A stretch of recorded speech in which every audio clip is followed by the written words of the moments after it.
Hello everybody, welcome back to a special edition of The Sauce, or as I would like to call it, the Ancient Aliens edition. Today I'd like to talk to you a little bit just about extraterrestrials and things in general, in my opinion, on certain extraterrestrial things. Okay, so let's start off with the pyramids being built by aliens theory. To me, I believe that the pyramids were actually built by slaves, but like really well maintained and taken care of slaves. Because if you look at somebody who's like really trained or really fit, they can pull typically like 2 to 3,000 pounds, maybe a little bit more. And I mean, I know that whenever you see somebody doing that, typically they're pulling something that's on wheels, so it's obviously a lot less friction than there would normally be if you're pulling like a sandstone block or a marble block or something like that. It's like, yeah, they may weigh a lot, but if each person is really well trained and in really good shape and fit, and they're pulling, close to at least 1,500 pounds apiece, and there's 50 of them, I think it's totally plausible that they could maneuver the blocks around and everything like that. And as far as, like the pyramids being so well thought out as far as mathematics and things like that is concerned, I think that's 100% possible for the Egyptians to have done.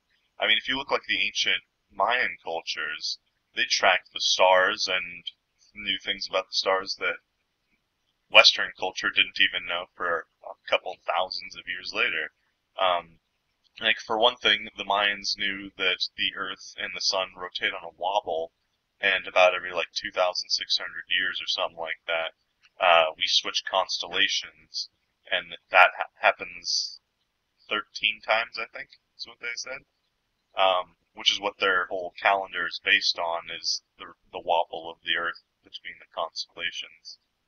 And for ancient civilizations to keep track of the stars in such precise amounts just by looking at still pools of water, I think it's completely possible for the Egyptians to just be really good at math and build their pyramids to ridiculous architectural standards. I mean, if you think about it, really, all they really had was free time back in the day. So if you understood math, you might as well just take your time, to be as precise as possible. To me, pyramids, built by people, I don't think there's any sort of alien influence there. There are two things about ancient civilizations around the world that make me think that there's a possible chance we might have actually ended up being visited by aliens at some point in time. And that is simply the fact that about all civilizations that developed a written language came out with a written language at about the same time, like within the like a 100 to 200 year gap. They all came out with like a same or similar style of written language. And to me, that's just really sketch. Like, what are the chances of that happening? Like 6, 7 cultures coming out with a written language within a 100-year, 200-year period of time with one another. The odds are so astronomically low, I can't even imagine them. It's not like we're talking about evolution where, Christians and Catholics and all those hoo-has that don't believe in the possibility of evolution, think that there's no possible way that anything could evolve over time to what it is. But if you think about the way that evolution works, where it's always choosing the best traits to pass on, why would it not get to where it is? The fact that it's not above where it is, to me, is actually shocking. So point number 2. The other thing that I think means that we've been influenced by aliens in some way or another is the fact that every single culture around the world just about has come out with 2 specific weapons, medieval weapons, and I think that's really weird. The first one is the atlatl.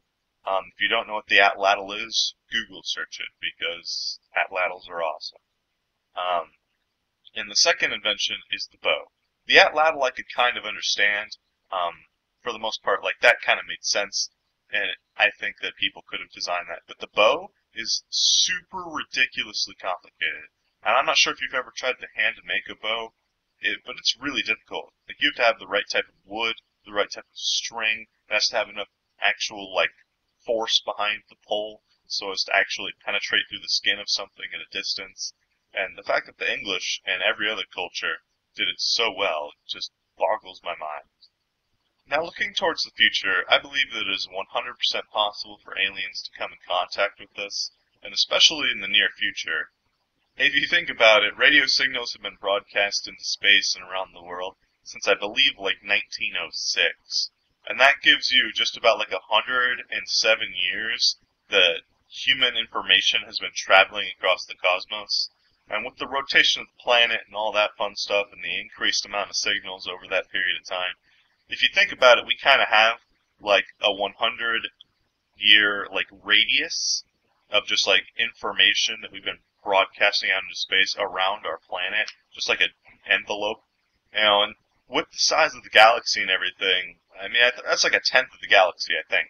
106 radius, 212 light year, like, diameter around our planet of just information. And if a multi-planet species were out there in the galaxy, most likely they would probably have 1, 2, maybe 3 planets. In this example, we're going to assume they have a minimum of 3. And they could receive our signals at different junctures at each of their little colony worlds. And because of the fact that they're a multi-planet species, I guarantee that they would at least have the equipment and the math skills to triangulate our exact location based on that. And hopefully, if all things go right, they would be a peaceful and happy species, and not a gun-toting, we want to kill everything that exists species. Because if you think about it, there's no real reason for them to come to Earth for, like, minerals and things like that, because you could get an infinite supply of minerals and things you needed elsewhere in the galaxy with minimal effort, without having to fight another species for it.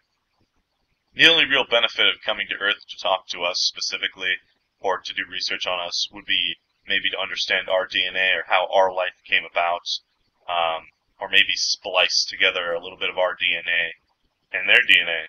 Not so much human DNA, but animal DNA. Like, take traits and things from animals that you like, and then splice them into your DNA. So more or less, that's all the thoughts I had on that topic. So this has been another episode of The Sauce. Thanks for joining me. Feel free to click the little subscribe button right there, and have a fantastic day. Excuse me, sir. My dish came with a used anal probe, and I ordered, clearly, a buttocks with no anal probe in it. Please bring me another one. Hello everybody, welcome back to another episode of Ancient Aliens.